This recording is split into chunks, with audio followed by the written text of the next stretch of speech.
misfortune came.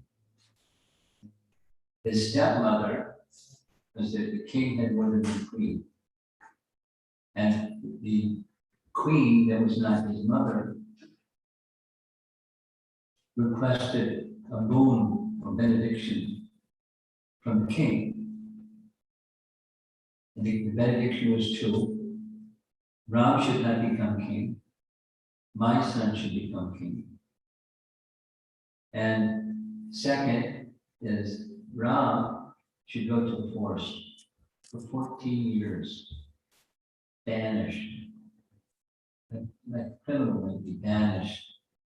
He didn't do any crime, but just banished him. The reason, the rationale was, in that 14 years that my son is the king, he'll establish sovereignty and royalty, and his roots will be well established. And when Ram comes back, he's still the king and won't have a problem.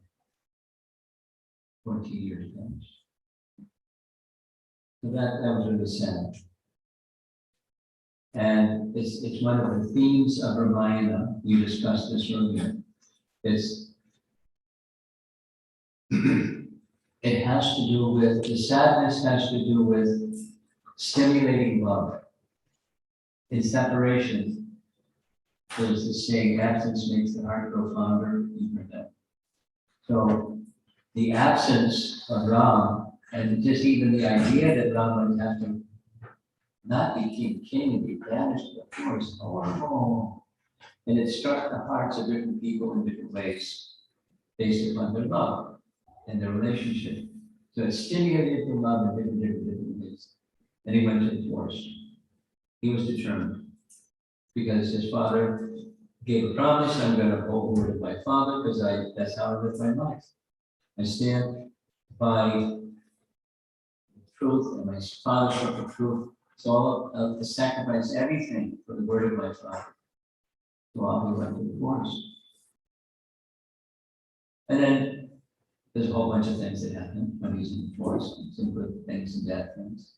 And one of the terrible, terrible things is his wife or queen named Sita.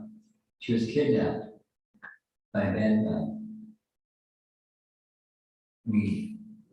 A Rakshasa means someone who eats people, like a cannibal. That's who kidnapped her. And then there's this whole thing of trying to, where is she, fighting, and then a big battle to defeat the people, the bad guy, and this whole army. Ram won, and Sita is brought back. And then, so there's many in that complicated story, many lessons. And one of the key persons in the story is a monkey. I've not seen the Star Wars, but maybe you have. Okay. The script writer for Star Wars was inspired by Ramayana. There's a monkey, there's a lady who was put into difficulty, and there are two other people. So there's a cast of, the central characters are four. So in Ramayana, the central characters are four. There's Ram and his beloved brother, Lakshman is his name, the two brothers, the wife, and Hanuman. And it's all about, living a life of virtue, finding Sita, bringing Sita back to safety. And Ram returns and he becomes the king, everything comes. It's not over, there's some more things that happen after that. That's the main storyline. And within it is virtue, how to live one's life by virtue, and how to have your love churned and stimulated by feelings that look like unpleasant feelings. We discussed this yesterday. It's actually, according to the teachings, it's a type of love, it's an ecstasy of love, where one is feeling separation and then again meeting. And then the joy is increased when there's meeting because of the separation. It's a theme of love, it's the science of love of God, where there's seeming difficulty, the person put in seeming difficulty doesn't budge from virtue, but there's sorrow involved in the difficulty, and then overcome the difficulty and then be with God. That's the theme of Ramayana. So we, as you see on the screen, this is Hanuman part 2. The part 1 that we discussed yesterday evening was his birth in this world. And it's a little interesting, more than a little interesting. When it was understood that God or Vishnu would appear with 3 brothers, the rulers of the universe got together and said, we got to do something with this bad guy, this man-eater terrorist. He has a name. We're going to hear about him tonight. His name is Ravana. Ravana is one who makes people roar. Ravana. So, do something about Ravana. And Vishnu, the name of God, says, I will appear very soon in my 4 expansions as brothers. You should appear on earth and assist me. So they're to assist in a very interesting way. Rather than retelling the whole story, their partial expansions appear as children in non-human species, specifically as in a monkey-looking species, but they're not just monkeys, they're very powerful warriors to assist Ram in stopping this terrorist.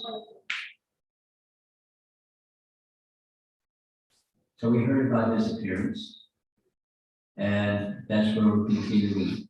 The next time we hear about him is when Hanuman and Ram first meet.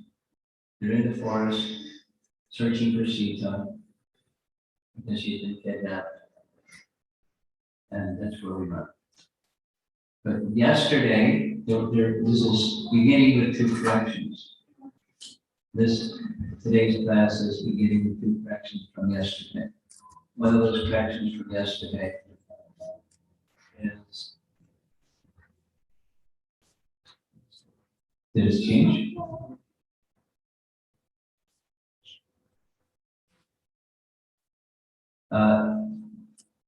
One of these histories, called Puranas history, I made a mistake in the typing. I meant to put the 28th, I put 27th. So there's going to be some details that YouTube will not be able to follow, and it'll take too long to go through all the details. So it's the 20, we're presently in the 28th cycle of the yugas, 4 yugas. The mistake was yesterday, it's the 27th. And Sneh Bhagavad mistake. Yes, very nice, but that was corrected. So Valmiki, who is the author of the Vedas, is said in Vayya Purana that he was the compiler of the Vedas, or Vedas, in the 24th Yuga cycle, presently in the 28th Yuga cycle. And there's another description in Laghu Bhagavatamrita. Some of you know what that book is. It's written by Rupa Goswami, and the whole book is a really big book, like 700 pages or something. It's just describing avatars. Avatars, like that's a movie, but it's a Sanskrit word that means one who descends.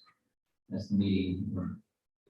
So the avatars of Krishna are in detail described in Laghu Bhagavatamrita, and in that text, it discusses Rama. And here's the text from Laghu Bhagavatamrita.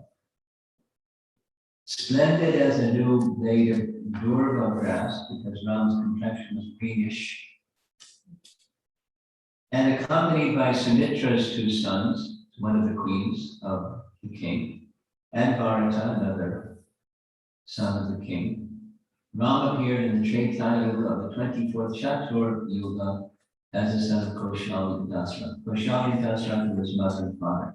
Dasrath was the king, Ram was his son, and there were three other brothers. So that the specific reference is noted on the screen, and it's different than how I always thought. I shared this yesterday. This is a correction slide. It's not that Ram appeared in the Treta Yuga of the same Yuga cycle. It was the 24th Yuga cycle. This is the 28th Yuga cycle. It's a detail. And another correction was, I didn't indicate properly. It's Surya who was the teacher of Hanuman. And there's an image of the sun god, Surya, that nice Vaishnav Kilaka on the sun. The details are not described in Valmiki Ramayana. The only thing that is mentioned in Valmiki Ramayana is this. In the final sarga, the final section of Ramayana, there it gives a specific verse. You can look it up later if you like.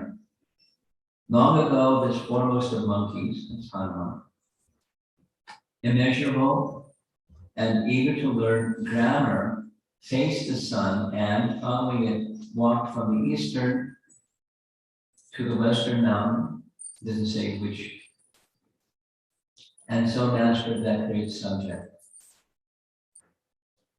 The only other reference that I'm aware of in Valmiki Ramayana is, as we mentioned last night, when Hanuman is readying himself to make a grand leap across the ocean all the way to the island of Ceylon or Lanka, he faces the east because the sun is just rising, and he offers his respects to his teacher, sun god. So the details are not there, but in some manner or fashion, Hanuman received knowledge of grammar and the Vedas from the sun god. So that's a correction from yesterday. And now we're beginning. This is the continuation of that part one. Ram and Lakshman reached Rishamukh mountain, directed by Kabandha. Now, in the painting, you see some monkeys up there in the upper right. That's Rishamukh mountain. And down below in the center, that's Ram and Lakshman. They're wearing the clothing of ascetics living in the forest, but at the same time they're carrying bows and arrows and swords and weapons of a Kshatriya, a soldier. And the background is, as they were passing through the forest, searching for Sita, much to their surprise, this horrible monster came out of the forest and was ready to eat them with big arms and so forth and so on. And there was a big battle, and Ram won the battle. And before he left his body, the creature told the story how he got this misshapen body. And he was asked by Ram and Lakshman, do you know where we can find Sita? And he said, let my body be finished, and as my original celestial body ascends, then my consciousness will be able to tell you, because right now I'm in this terrible body, covered consciousness, terrible body, so I can't tell you. And the celestial form arose, and the celestial form said, you can find where is Sita, and best recover her by making a friendship with one who has had the same misfortune come to him. You know, misery loves company. So misfortune came to Sugriva. And if you go to Rishimukh mountain, you'll find him. And you go that way to the Rishimukh mountain. So they went. And the painting shows they ride. Because the reason for this particular juncture is Hanuman's going to show up. They haven't met Hanuman yet. This question came yesterday evening. A or B? A. Hanuman knew Ram is the personality of God because they have an internal relationship. And he was just waiting for it to come and they got together. Or B. In the past time, Hanuman didn't know, but as soon as he saw Ram, then he knew that you're my Lord and Master. So it's B. So here's that same painting, but a larger version of it, where there's the two. Up on top of the mountain is Sugriva. Now, who is Sugriva? Sugriva is one like Ram who had his wife taken. And he was grieving the loss of his wife, and not only the loss of his wife, but the loss of his kingdom, because his elder brother took his wife and took the kingdom. And they had a big, dispute between each other. And so Sugriva, was living up on a mountaintop. There's a long story which we'll hear when we get in this personalities of the mind, we get to Bali and Sugriva. Those are the two brothers. We'll hear the details. It's not, I'm not going to do it 6 times, so it's going to come later. But there was a dispute, and there's Sugriva, fearful of his brother Bali.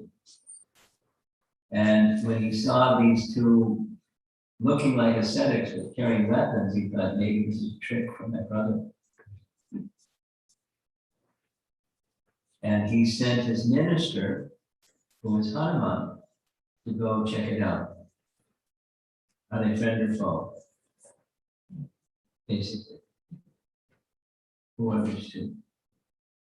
So Hanuman had the capacity to change shapes, because that was one of the benedictions of these descendants of the demigods, is they could assume any form. They had many powers, mystical powers, like the demigods had. So he could assume a form of a Brahmin. So he came down the mountain and came before Ram and Lakshman. They're the two personalities on the left. The younger brother, his stature is much shorter, but we'll hear as we go forward. They were only a day apart in their birth. Anyway, younger brother, Lakshman, and Ram. And as soon as he comes before them, he immediately feels this affection and affinity for them. Now, stepping back from the story, there are commentators on this epic. And one of the main messages of the commentators is the role that Hanuman plays as being like a guru. Now, he's not the guru for Ram, but in this case, he's a guru for one who has forgotten with the personality of God.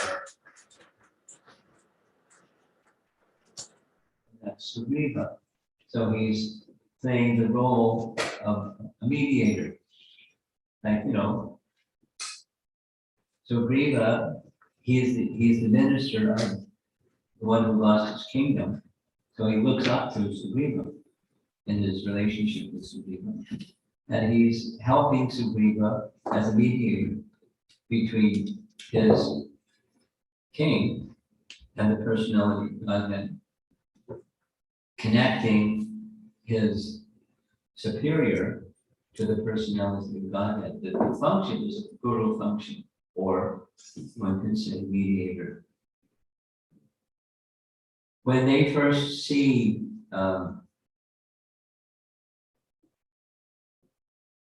Hanuman instantly offers his respect, he can no longer hold this disguised form, and he shows his monkey form. And when they see this monkey form, they think, uh-oh, this is a trick. This is some Rakshasa trick. And so they get their weapons ready just in case it's a trick. But Hanuman sees his beloved Lord, and he can't continue hiding himself as a monkey or Vanara. Instead, he shows himself as a Vanara. And he asks in this conversation, he offers his humble obeisances and then immediately discloses. There's a long section. He does all, they haven't said anything yet. Hanuman is the one to speak. And he asks them, what are you doing in the forest? Who are you? And why are you sobbing and sighing with such a heavy heart? What's the difficulty? He asks questions, and then he discloses who he is, even before they answer who they are. And he says, I'm Minister Sugriva, and he sent me here to see if a friendship can be made between you and him. And he speaks in Sanskrit. I don't know the monkeys that can speak in Sanskrit. I don't know. And Ram is listening very carefully. And this is part of a whole series of events, like 10 events. You know, from commentators, Ram wants to find a guru to recover Sita. Now, Sita, from a transcendental picture, Sita is the internal potency, like the sunshine is to the sun. The sunshine is inseparable from the sun, and they can't be separated. But Sita has been separated from Ram. For your pleasure, the Acharya is described like this. Sita is, in the pastime of Ramayana, performing a function of a living entity that turns their attention away from God. Now, Sita can't do that, but Sita does that, or apparently does that. In the one and only time that she ever desired anything apart from what Ram wanted. Because devotion means, love means, what's the happiness of the beloved? Pure love is like that. What's the happiness of the beloved? The love of God is, what's the happiness of God? But Sita does something very uncharacteristic of her. She desires something that has nothing to do with Ram's happiness. That's what conditioned souls do, right? We desire something out there for our happiness. And the something out there, in Sita's case, was the golden deer. It's part of the layers of messages within this whole Ramayana. But she plays the part of a living entity that wants to enjoy separately. Oh, look at that golden deer, wouldn't it be very nice? You know how much I love when we return in 1 year's time, we'll be back in Ayodhya, and we'll go to the palace gardens. And oh, wouldn't it be nice to have this nice pet deer, see all the colors, look at the colors are changing, and oh, Ram, can you get the deer?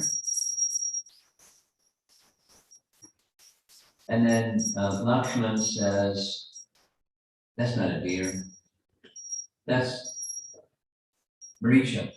It's a trick. Don't go for it, Ram. Don't go for it, Ram. Sita, please don't ask for this. And she just ignores Lakshman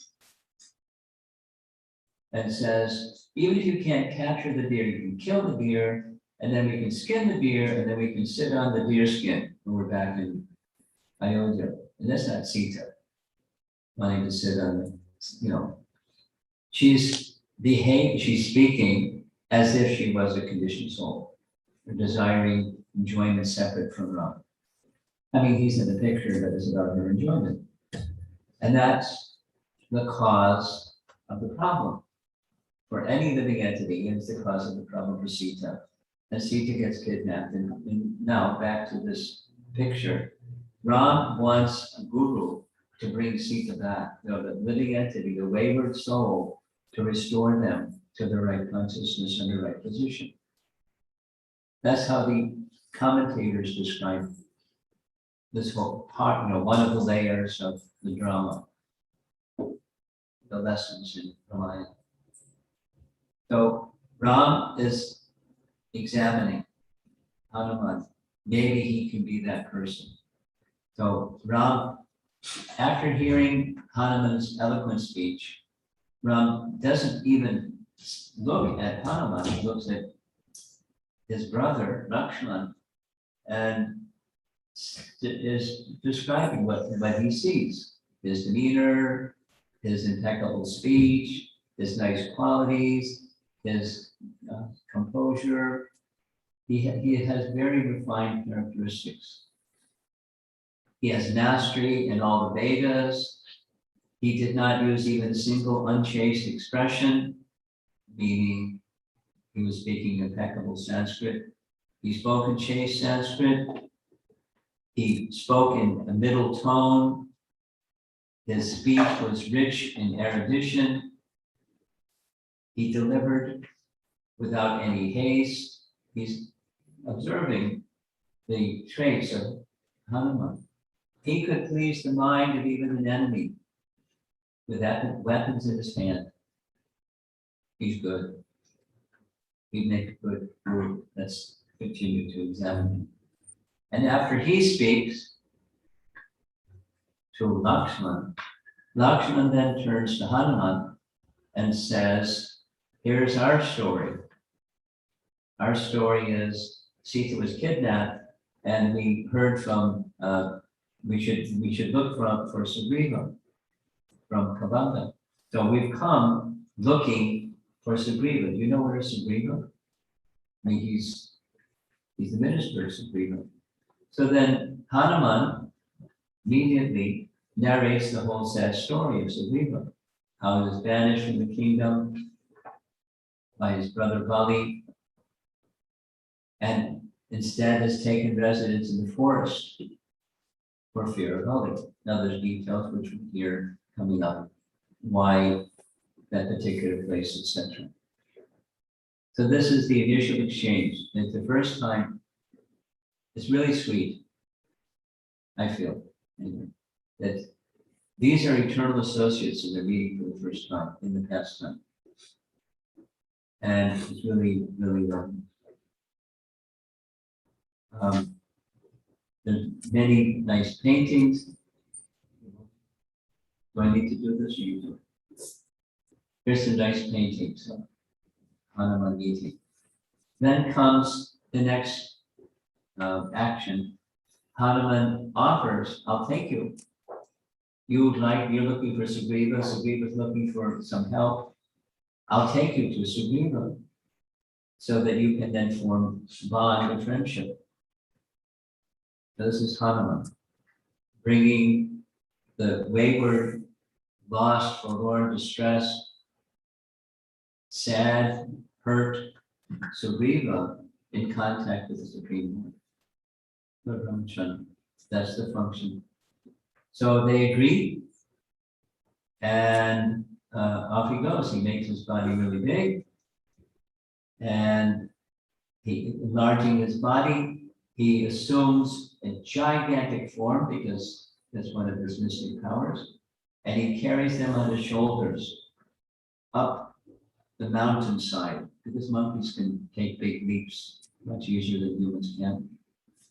There's a nice discussion in this section about the rasa.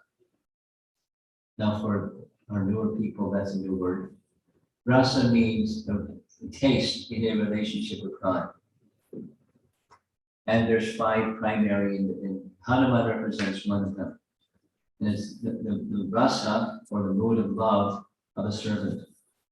He's like the pinnacle perfection of the mode of service. He just loves service.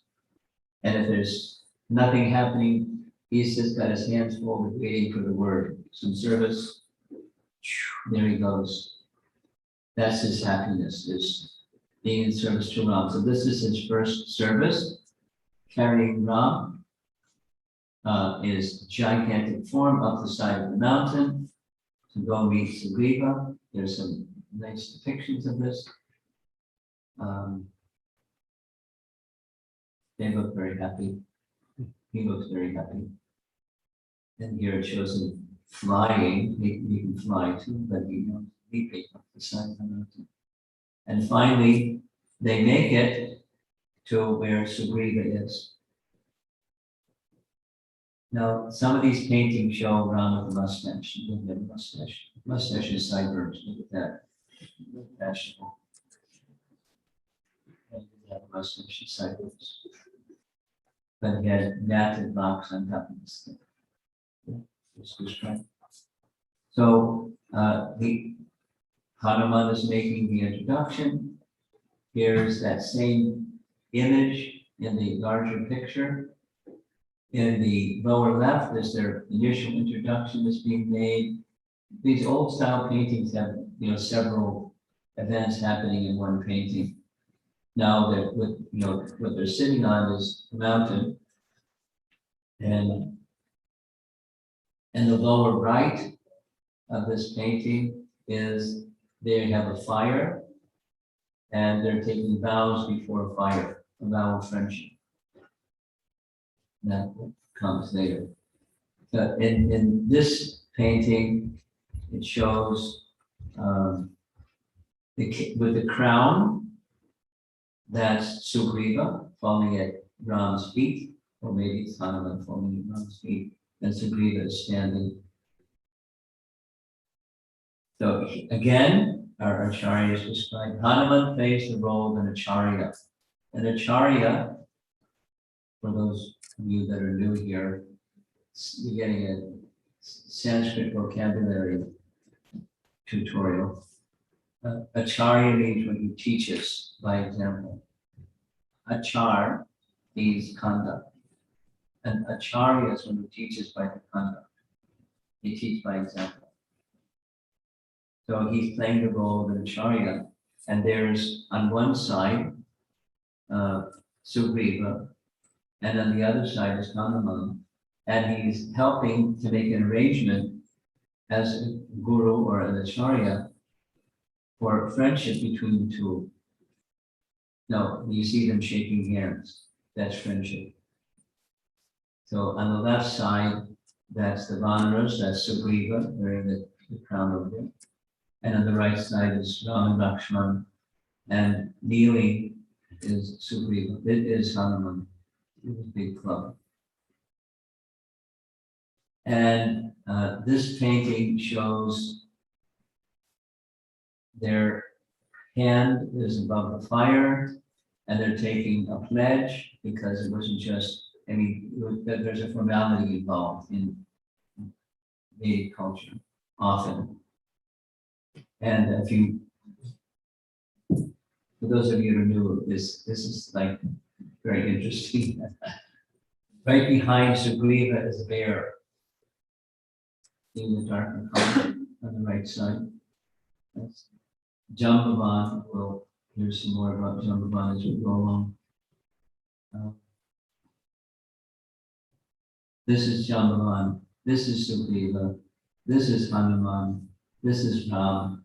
This is Lakshman. Here's some other ministers watching all this happening. And there's the fire. They're taking vows of friendship. Now down here, you'll see some jewelry. The story behind the jewelry is coming up shortly.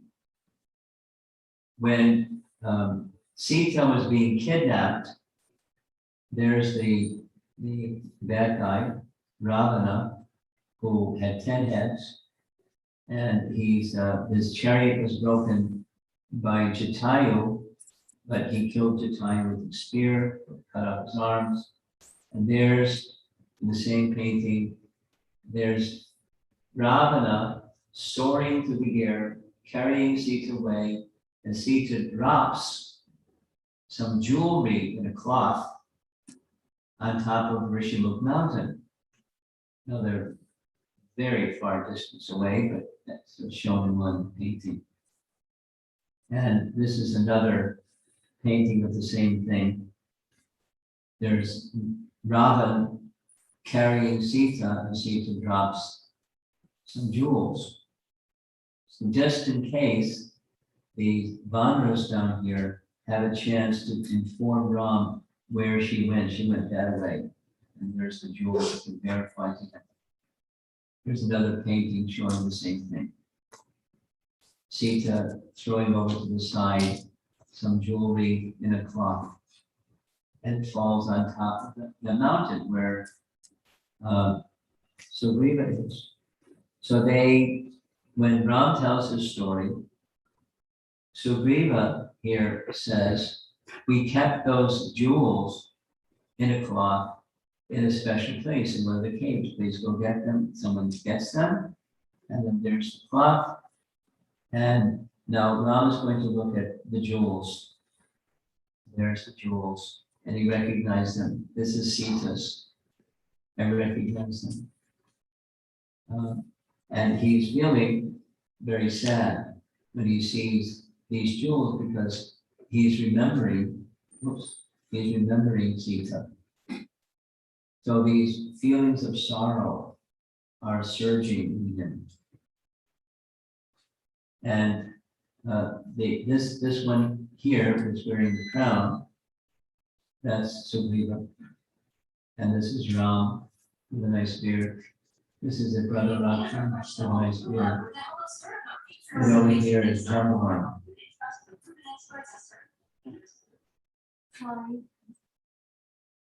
We're okay? I'll just keep going. So now they've met. Sugriva, who lost his wife and kingdom, Ram, who lost his wife and kingdom. They made friendship, and Ram volunteers, I'll go first. I'll help you get your kingdom and your wife back. And now this is about Hanuman, so there's much more to tell later, and we'll tell them much more with the story of these two brothers, Vali and Sugriva. But Vali says, or Sugriva says, Vali's really strong. Vali's really strong. And I don't have full confidence that you can defeat him. Can you show me your strength? Ram laughs. He said, Sugriva was capable with one arrow to fire an arrow through this really thick sal tree. And over there, there's 7 of them. Can you fire an arrow through one of those trees? So Ram not just fires one arrow through one of the trees, he fires 7 arrows, one arrow through 7 trees, and then that arrow goes down all the way to the bottom of the universe, pays respects to Kapila Dev, comes back up and lands in his quiver. Wow, that was cool. And another story, we'll hear another personalities from Ramayana, the Bali and Sugriva story. There was a giant creature shaped like a giant bull named Dundubi, and he attacked Bali. Bali picked him up and threw him 8 miles in the air. So there's his bones. See the bones over there? Can you lift those bones? And Ram with his toe flicked the bones, flying through the air many miles. So now this is about Hanuman. Hanuman's participating in all of this discussion. And so Ram suggests, if you go and invite Vali to come out for combat with you,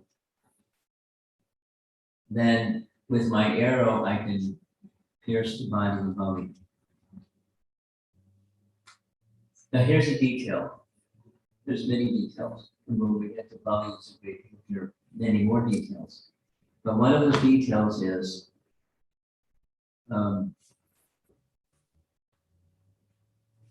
Bali was the son of Indra. And Indra gave Bali a special charming necklace that had the power that whoever you're in combat with, there's your power, but half of their power will come to you and you'll win, no matter what. Because whatever their power is, half of it goes to Bali, and then there's his power, so he's going to win. So because Indra gave that pledge or benediction, Ram didn't want to violate. He could have, because he's all powerful. But he didn't want to violate it, so he did what he did. He hid behind the tree. So there wouldn't be any direct combat, because that would be in violation of Indra's pledge. Well, one of the reasons why he did it, we'll cover that when we get to it. There's a whole discussion with Bali about Ram doing what he did. But here we find Ram's hiding behind trees. In the bottom left, you see Lakshman and Hanuman also behind trees. And you'll see the battle between Bali and Sugriva. And it's a really intense battle. Looks kind of even to begin with because they're both very powerful. But after some time, Bali is stronger. And half of Sugriva's strength goes to Bali. There you see on the left side, there's Ram ready with his bow, but he doesn't fire the arrow. And there's another one, and Sugriva is getting whooped, and Ram doesn't fire an arrow. And finally, you see the bottom left again, Ram's hiding behind a tree, behind him is Hanuman, behind him is Lakshman, and Sugriva is nearly finished. He gets up and runs for his life. And his brother stops only when he gets to this place that was cursed by a sage. If Bali ever enters, he'll immediately die. So, breathless, Sugriva says, "You weren't planning to kill him. Then why did you send me to go fight him to begin with?" And Ram says, "Well, I couldn't tell the difference between the two of you."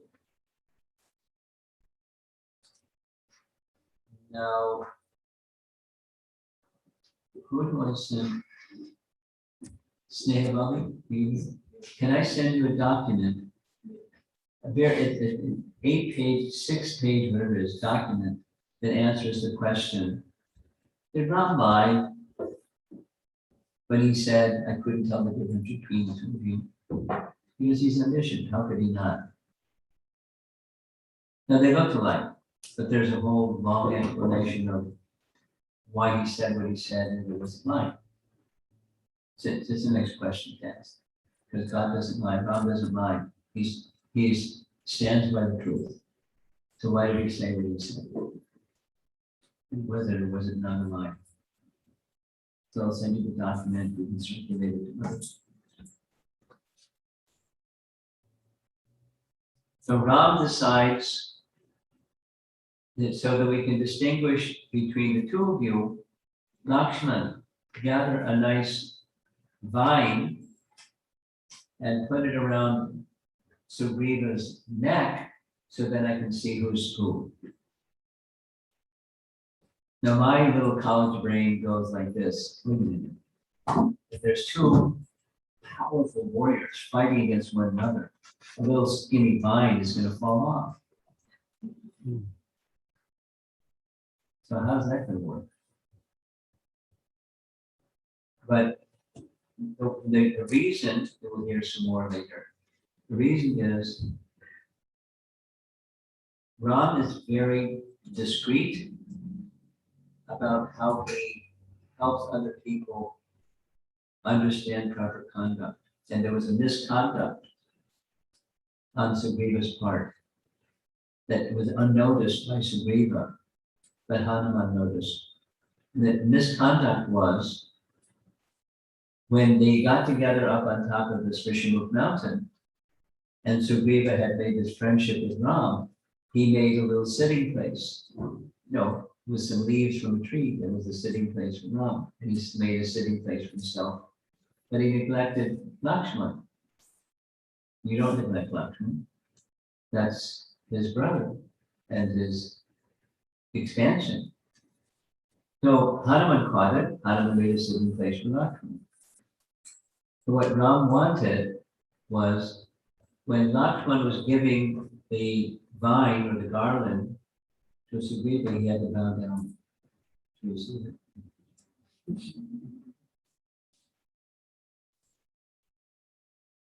Okay, this irregularity is not corrected. Unknowingly, but corrected. It's subtle. There's poetry and there's beauty and there's little refinements within your mind that without the commentators disclosing things, you would just miss it. Anyway, so he gave him, Sugriva was being encouraged by Ram, go back again. Now you've got this nice vine around your neck. And he went back, and sure enough, there was a big battle. And as you see in this painting, Bali is the one with the arrow in his chest. And similar, there's another painting. Hanuman is in the lower right corner. You have this on your screen. You have this on your screen? Okay. There's Ram firing his arrow. Sugriva gets it. Sugriva is in the midst of the fight. Bali gets the arrow in his chest. And then the next slide, there's Sugriva with this nice garland around his neck and over his shoulders.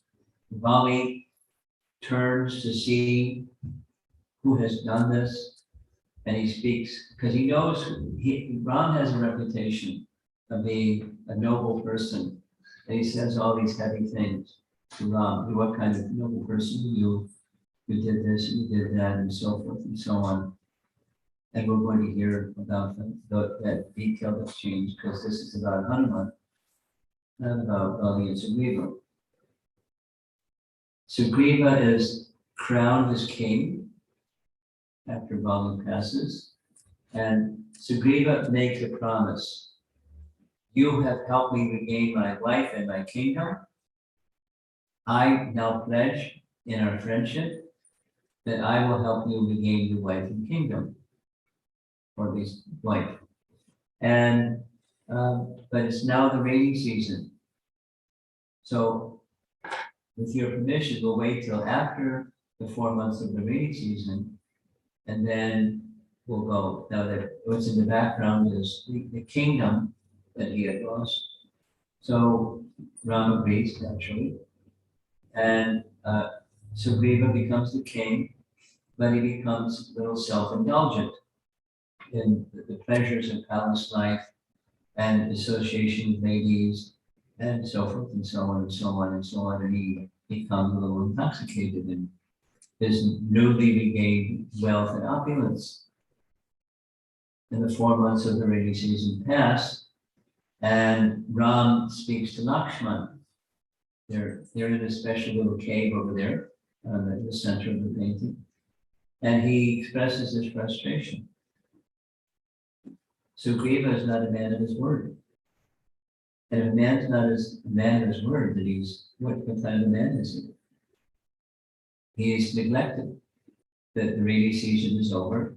So don't go in anger, but go and remind him nicely. That's what's happening on the right side of the verse. Lakshman, to remind Sugriva, you forgot. Please do what you promised was. So in this next painting, it shows there's Hanuman having a conversation with Sugriva in the capital, Kishkinda, and Hanuman and Lakshmana is coming to the door. So Hanuman is advising Sugriva. Ingratitude is very bad. And you made a pledge, and you're at the receiving end of such good fortune, you have everything. But you become indulgent in enjoying those everythings. So here's his advice again, the role of a spiritual master for the person who is his superior. Hanuman's a minister, but he's acting like guru with Sugriva. By reminding the conditioned soul, Sugriva, that one should forget one's service to the Lord when there is a little opulence. All these opulences are nothing but the mercy of the Lord. See, he counsels him, and then there's a knock on the door. Lakshman. And Lakshman's. Ram said, don't be angry, but Lakshman's angry. Especially when he sees, look at the indulgence of this king. So, in the left side, that's Sugriva with queens and palatial life. On the right side, that's Lakshman asking for audience with the king. And one of the persons who greets him is the son, Angada, is the son of Ali. And he goes back and says, uh-oh, Lakshman is very angry. And so Sugriva sent Tara. Look at the very nice sorry. Very ladylike. She really acted the speech. She really acted the speech. And so she speaks in such a way that Lakshman becomes pacified. And standing behind her, that's Sugriva saying, uh-oh, I'm in trouble. And after Lakshman speaks very strongly, we hear going forward. The words that he says, it's an important, there's layers and layers and layers of lessons. I really like this particular section. I'll say in some way we'll go to the details. Lakshman makes reference to Lord Brahma. When Lord Brahma saw an ungrateful person, Lord Brahma said that there's a way to counteract the offense of breaking a vow, killing a brahmana, and bad things. There are ways of atoning for those bad things, but there's no atonement for ingratitude. It's an important lesson. And so there's a whole topic we'll get to. What's the nature of gratitude? Where does it arise from? Where does it take you to? And without it, you're bereft of life. So he's heavy. And Hanuman, then, interestingly, he advises Sugriva. Although Hanuman has spoken very heavily, he's come just to remind you of your duty. And he's angry because Ram is angry, but Ram is angry because of his feelings of separation from Sita. And just tolerate it. It's another lesson. There's so many lessons in Ramayana. When somebody speaks something really strongly, it may be that they're having some hurt feelings not connected to you, but they're just dealing with something that's making them feel really intense and emotional. And recognizing that their emotion is because of some situation they're passing through, just be very patient and tolerant and peaceful. And don't like, hey, why are you talking like that to me? Because, you know, don't do that. Hanuman is advising Sugriva, don't do like that. Just recognize Rama is feeling lots of pain and separation from Sita. So just tolerate this intensity directed towards you. And after all, you're behind schedule. So when Lakshman finds out that Hanuman has already sent for millions of Vanaras to come, then they all gather and they're sent in different directions to go find Sita.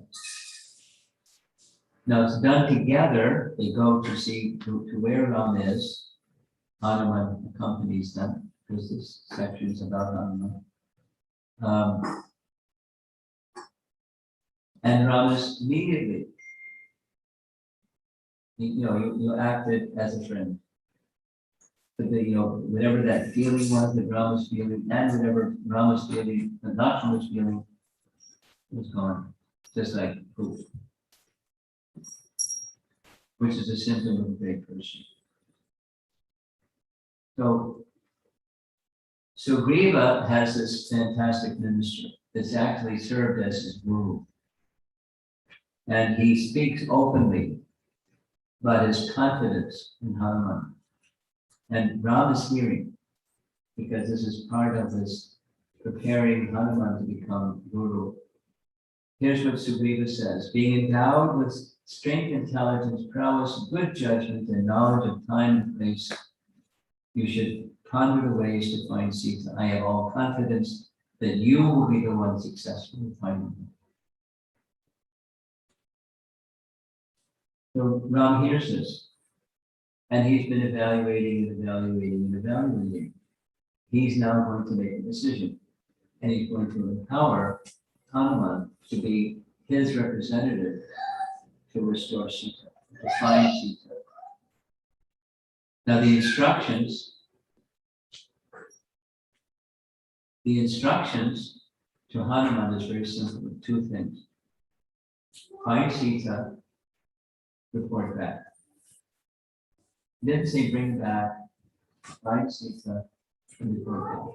She's safe, you know where she is, we'll make our plan from there. So Ram decides this very significant gesture where Ram decides to give Hanuman his personal ring.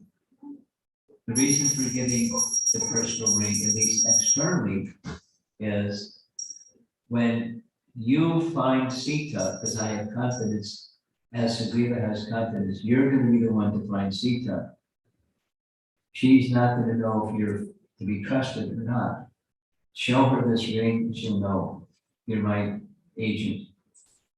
You're representing me. But it's the deeper understanding given by the commentators is he's entrusting this acharya or guru function to Hanuman.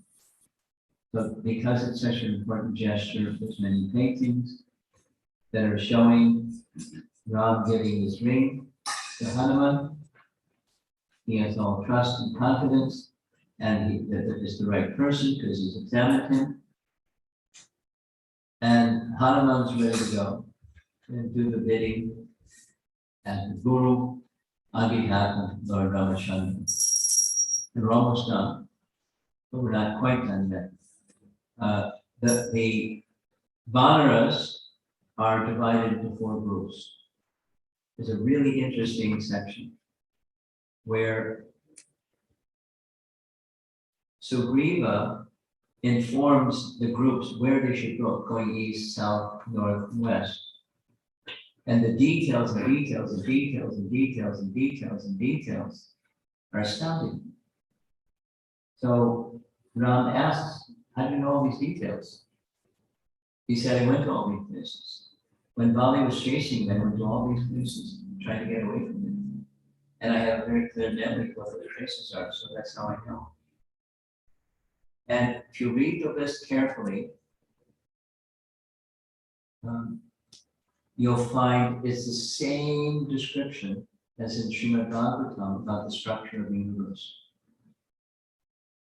For those of you that like to read Prabhupada's books, you'll know that the 5th canto of Srimad Bhagavatam, starting with chapter 16, going through 26, is a whole description of Vedic cosmology, really fascinating section. And there are places we'll never see, but they exist. They exist even on this Bhumandala plane, but there's lots and lots of places where they went, where Sugriva and Bali went. You'll never see, but they're there. I find it interesting. It's there in Ramayana and detailed in Srimad Bhagavatam. So off they go in 4 different directions. And in the southerly direction, because they already know that Ravana headed in the southerly direction, they saw him from the top of Vishnu mountain. But here's a detail, many details. The Rakshasas have mystic powers, so he could have headed in the southern direction but gone anywhere. In the structure of the universe, where this earthly realm is in the middle planetary region, and just above the earthly realm is a plane where Rakshasas principally reside, and above that is the heavenly region. We could have gone to that Bhuvar Loka region. We could have gone down into the nether region. We could have gone anywhere. Although he was heading in the southerly direction, from that place he could have gone anywhere. So Ram wants to know, where is she? Because he's going to do the part 2 when he knows where she is. So off they go, and they're traveling in the southern direction. Sugriva tells everybody, come back in 30 days with your report. If you don't come back in 30 days, you stand to be executed. So 30 days had passed, and Angada is with that party with Hanuman. They haven't found Sita, and he decided he's going to fast until death because he doesn't trust Sugriva and so forth and so on. So they're at the shore of the ocean, and some of the Vanas decide to do with Angada's fast until death. So very near to that place was Sampati. So there's a picture of a vulture, because he was one of 2 brothers. And Sampati, there's a long story, there's a whole section on Sampati and Jatayu. We'll get there. But he had no wings. Very, very, very, very old, and his wings had been scorched by the sun. So he was always very hungry. And he was thinking, wow, this is great. Lunch. The Vanas are going to fast till death, because he could hear them. And I had a big meal. Because I can't fly around and get my meal, so they're coming to me. It's really nice arrangement. But as they're going forward, the Vanas are speaking. Angada says, oh, if only I was so fortunate as Jatayu, because Jatayu was able to give his life in service to Ram. And so Sampati and Jatayu are brothers. And this painting is showing this part right here. He's in a cave in a mountain near the ocean. And here's the Vanas near the ocean. So Sampati asks, can you bring me to where you are? So they bring him from the cave and bring him to where they are. And they have this nice discussion about what do you know about Jatayu? I heard my brother's name mentioned. Can you tell me something about Jatayu? I haven't seen him in a long, long time. And they describe what happened to Jatayu, and the reason for their coming to this place is to find Sita. And then they ask Sampati, can you help us? Do you know where Sita is? Did you see her? And he said, well, I didn't see her passing overhead, but with my, vultures are known to have really good eyesight. So with my eyesight is good, my wings aren't. So with my eyesight, I can see her. And he described what he sees, even from such a long distance. And she's in a grove of trees in a garden area in Lanka.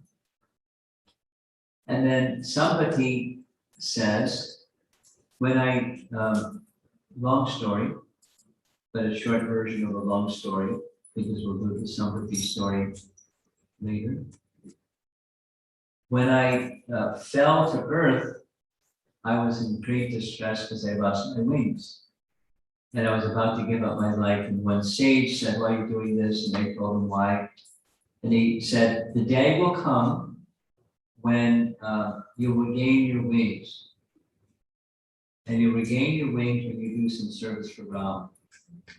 That's what the sage told me. And now you come, and so I have some opportunity to render some service to Ram. And as standing before that, his wings started to sprout. And as his wings started to sprout, he flew off in the air. He had flown in the air for a long time because he had no wings. But he's now confirmed that's where Sita is. She's in this very far away island in the ocean named Lanka. And he gave the distance. It's a big distance. So they're asking one another who can jump the distance into Lanka and find her, because that's the mandate. Find Sita and report back. So none of the runners can make that jump. And then Jambavan reminds Hanuman of his power. Hanuman, you'd be silent here. But I know you have the power to do this. So going back to yesterday evening, the part that this is the continuation of part one. Yesterday evening, we heard that was the Brahmanas uttered something, a sacred curse, that Hanuman would forget his powers because he's a mischievous little boy. He'll forget his powers until someone reminds him. Now Jambavan knows his powers. So Jambavan mentions his powers and even described when you were small, you could make yourself so big, you could pick up elephants and play with them, toss them around. So Hanuman, you can do it. You're the one that can go over to Lanka and find Sita. So his body gets bigger and bigger and bigger. This by the side of the ocean, as you can see. And he's already now, that ends this whole, it's called Kishkinda Kanda, the fourth section of Ramayana. And when we begin talking about Hanuman again, it begins another kanda, another canto, another section. Ramayana, that's his long leap to get to the other side. Hanuman, yeah. So the back to this whole time spent for 2 weeks. Because it's going to take 2 weeks because it's a big epic. Not just describing the personalities of Ramayana. And a little background. In the month of Kartik, for those of you that are new, Kartik is a special month in India. During rainy season, it's the last of the rainy season, and it's nice to go to holy places. Something I've been doing for over 30 years, 35 years, something like that, is during Kartik month taking groups of devotees to holy places. So there was this kind of like, hey, let's go to the places of Ram's pastimes. So we went. We went to Ayodhya and Chitrakoot. I didn't even know what Chitrakoot, I never even heard of it. What to speak of how to get there, what happened. So we went. if lots of preparation, we went. And then the devotees were saying, can we go to the next place after Chitrakoot? So we went. And I started to become familiar with something that I was totally unfamiliar with. And I just came across something from Padma Purana, by the way, just yesterday evening. In Padma Purana, there's a statement, there are 100, this is Padma Purana from thousands of years ago. There are 100 renderings of the story of Ramayana, the story of Ram, that are authorized. And that's a lot. That's a lot. Because the story is so wonderful. It's told and told again, with slight variations. And it says in Padma Purana, when you see differences between one version and another version, it's because of different days of Brahma. Right in Padma Purana. The Sanskrit is Kalpa Veda. Kalpa means a day of Brahma, and Veda means difference. Different days of Brahma, slight variations. Padma Purana, it's a nice authoritative reference source.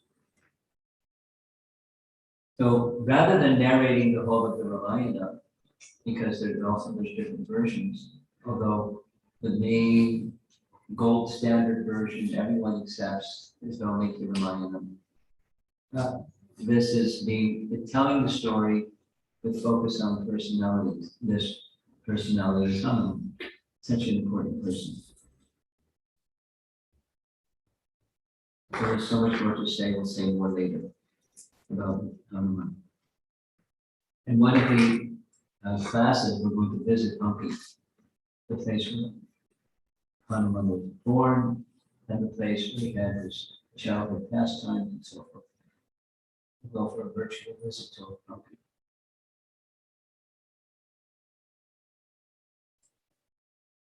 I haven't even been looking at my watch to see what time it is. Oh, there's a clock.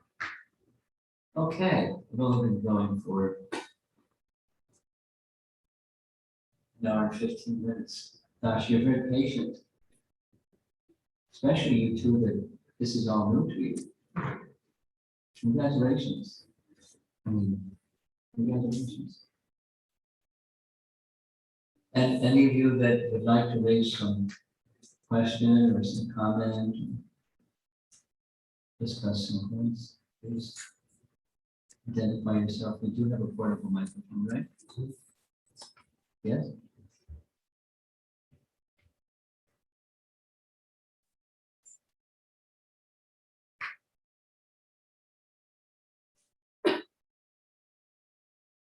Just raise your hand if you have a question.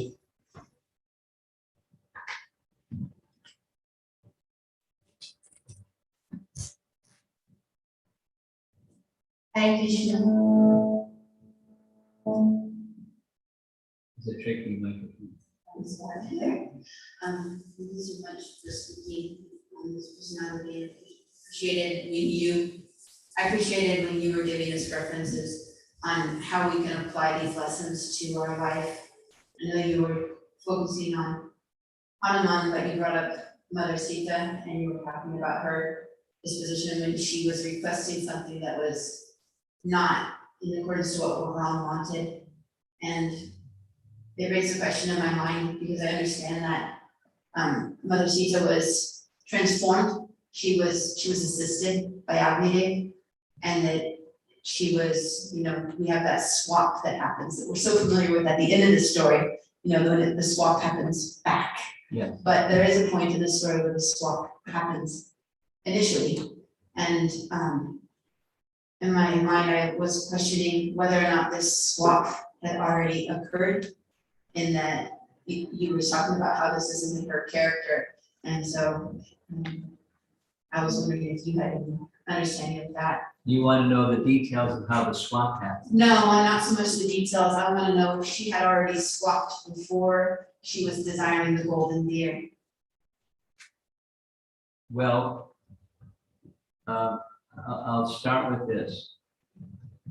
in Valmiki Ramayana, there is no swamp. And the commentators of Valmiki Ramayana don't mention it because there isn't in Valmiki Ramayana.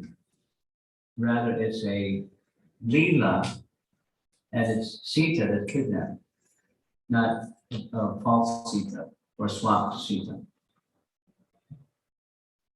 And then that's where their presentation is, that, she was acting in the capacity of a jiva, not Krishna, not a Shakti of Ram, but a jiva that, goes into mind. And then it's rescued by Guru. That's Valmiki Ramayana and the commentators in Valmiki Ramayana. Back to your question. There are different versions of Ramayana that do speak of an exchange. And the emphasis is not desire separate from Ram. The emphasis is the wicked Ravana comes to take Sita, and knowing that that's going to happen before he comes to take Sita, Agni comes to make the switch. And there's varieties of how that switch takes place. I don't know all of them, but there's varieties of how that switch takes place. So it's a false Sita. Now, here's a detail that I like. Although it's not in Valmiki Ramayana, Ram confirmed that there was a switch. Because he says to the Brahmana in South India, no. See, it's not possible for a wicked person, Ravana, demon, to even come close to Sita's shadow, just because that's Sita. Not possible. I assure you, real Sita was not taken. I assure you, to the Brahmana's comfort.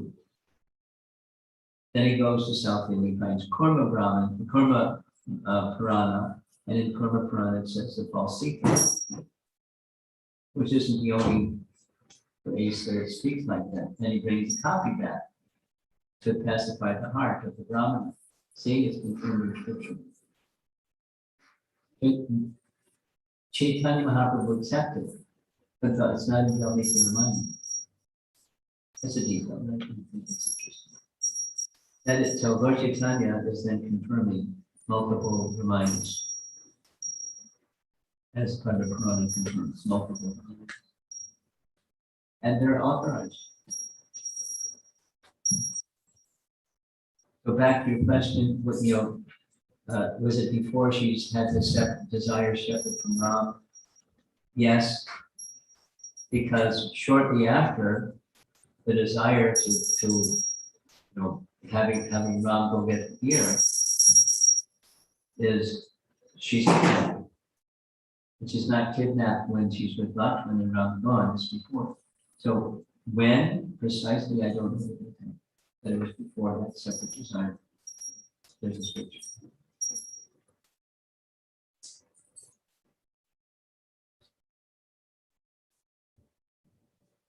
Hare Krishna Maharaj.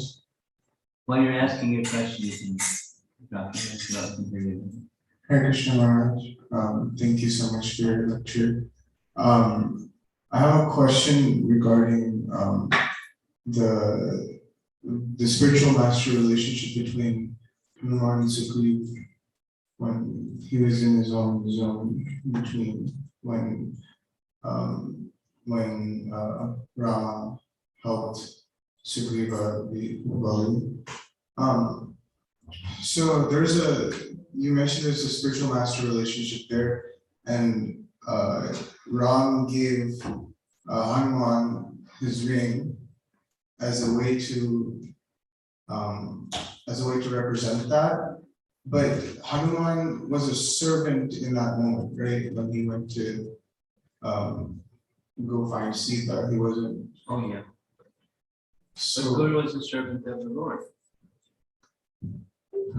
The Lord empowers the servant to do the service. He was in the mood of servant, and he was empowered to do the service directly. After Ram examined him, he empowered him. Yes, he was in the mood of service. So that ring was given. It's a gesture. Okay.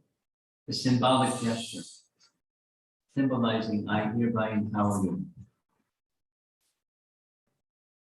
Then this is from the perspective, it's not that there's only one perspective. It's from the perspective, a common perspective of Sri Vaishnava commentators. And there's others that have another realization, another perspective. That's a shared perspective. Common. Thank you.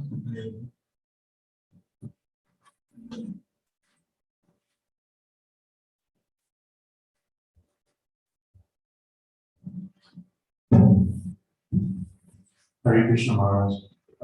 Thank you for beautifully elucidating this several series of pastimes of Hanuman and especially the pastime of how Hanuman deals with Sugriva while he is fighting Vali. I guess my question is very is maybe nuanced. Hanuman's authority is Sugriva. Yes. His Lord, the Lord of his life is Lord Ram. Yes.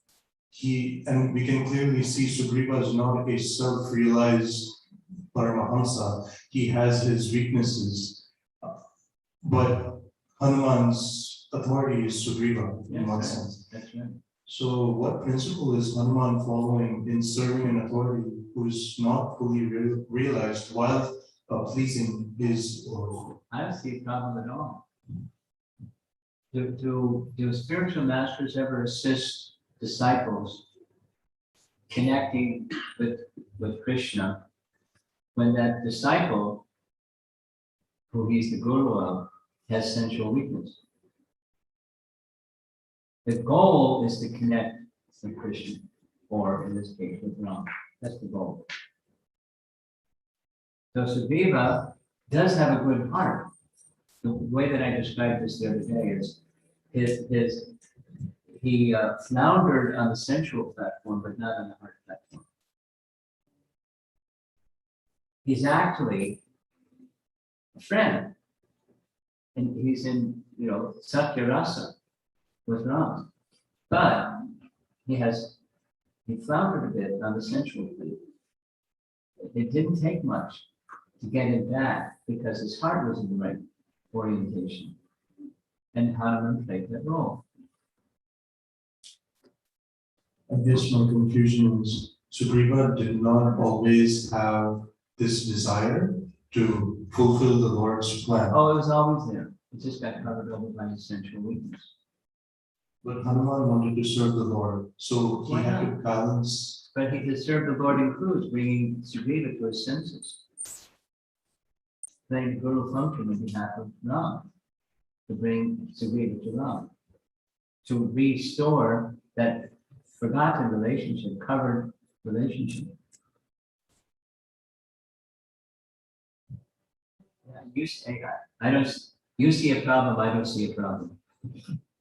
And that's where we're having a little difficulty in our exchange. Sugriva is he's the king, and the minister is below the king. But on the other hand, he's guru, so he's helping Sugriva in the mood of service to Ram. He's helping Sugriva act in accord with where his heart is instead of where his senses are. It's a guru function. I don't think you need to go further. You just meditate on it. Anything else? We know one another. I know how we grow, especially like 16th, 9th, this something like or something. Something in the back.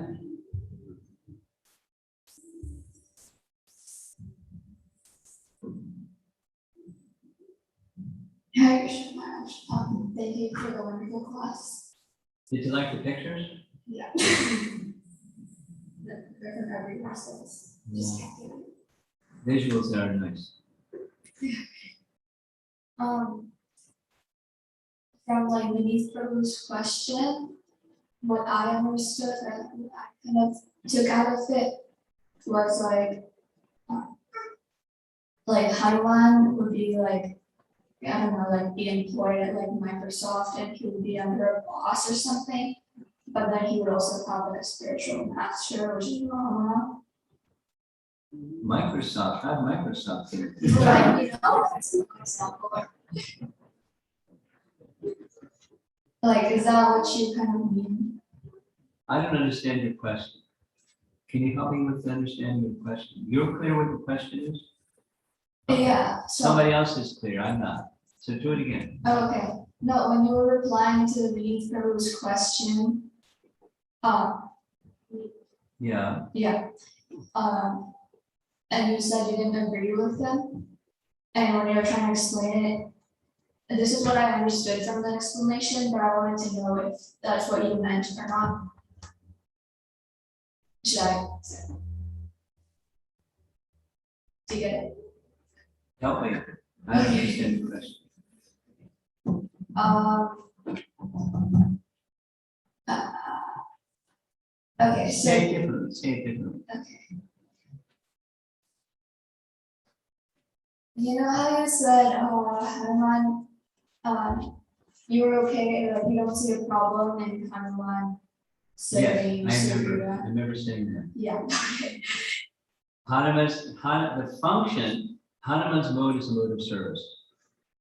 He's serving Sugriva, who in one sense is his superior, he's the king, and he's the minister of the king. But he's serving as guru to Sugriva in his service to Ram by helping Sugriva remember what he's forgotten because he got centrally bewildered. And so I don't see a problem with a guru, in this case Hanuman, helping someone who's forgotten his heart's orientation towards Ram because of sensual weakness to get on the other side of that sensual weakness and restore his relationship with Ram. That's a guru function. In service to Ram. Yes, that makes sense so much. Okay. I guess like that's what I meant when I was comparing it to Microsoft, when I said, like, as like a disciple, you like work at like some outside source as like a servant, I guess, because you're employed somewhere. But then you also have your like guru. Okay. It's a bit of a stretch, but I think I get it. Okay. Okay. Are we done? Something behind? Hey, Krishna Maharaj, thank you so much for the wonderful lecture. So my question is, why did Lord Ram decide to wait for those 4 months during the rainy season? Every minute he's feeling this intense separation, and he said they had to wait for 4 months for We the. didn't say have to. Okay. It's part of tradition, particularly for sadhus. They don't travel during the rainy season, it's just tradition. Now, is it possible to travel during? Many people travel during the rainy season. But, tradition is sadhus would stay in one place. Now, he has reason to not stay, let's go find Sita. But it was decided, your question is, why was it decided? It was just tradition. And there may be other reasons, maybe it was allowing Sugriva to now get some reprieve from that. One of the traits of Sugriva is he's really skitterish. Like he's traumatized by everything that happened between him and Bali. So that, it happens again, it happens later too. He's still like traumatized. He's like not trusting. So it's part of his nature, and now let him settle in on, okay, you're back with your wife and you're back with the kingdom, and your whole psyche get a little oriented again. Maybe that was a factor. along with tradition, you just don't travel on the rainy season. You don't ask subordinates to travel, when it's, because South India can be really active. You see? Yeah, I'm from South India. Oh, okay, so it can be really heavy. Not always, but it can be really heavy. So those are two possible reasons. Maybe a third possible reason is it's fit to leave us. Because Sita's gone, Sita's given 1 year to submit to Ravana. Right? And so, that 4 months is part of 1 year. Then another 30 days is searching. Then another is Hanuman's leave, and then the rest of the whole story.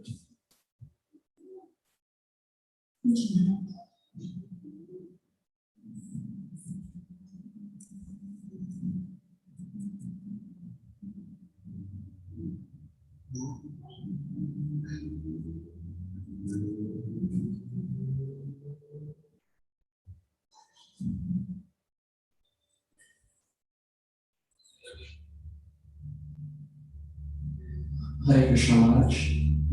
Please accept my very humble obeisances. Thank you so much for that very wonderful insight. I don't have a question as such, but I just thought of sharing a nice point that came across in regards to the Ramayana discussion that we are having. Happy to hear this point from your very holy godbrother Sripad Ayindra Prabhu. And so Prabhuji was mentioning that when Ravana came to kidnap Mother Sita, she went behind the veil of Yogamaya, and Ravana had this nature of exploiting, because of which a mic representation was presented in front of him. And he very beautifully drew parallels with Harinam and said that similarly those who are in the mood of Ravana want to exploit Harinam, they can never access the pure Sita like Shuddhanam. They can never access that pure name, but they are just presented representation, because the mood is that of exploiting Harinam for bhakti, and it's not for prema. So that's just one point that came across in connection with this discussion of Harinam. So just wanted to share. Hare Krishna. Okay, I think we're done. So let's wrap it up. Hare Krishna. Hare Krishna, thank you all for attending. Let's appreciate association with Swami Srila Swami with a loud Hari Bol. So as you know, Maharaj is here for 2 weeks. And because of the nature of COVID, not everybody can be at everybody's home all the time. Don't take it personally, just go to Maharaj's YouTube channel, which was sent out in the email. And you can listen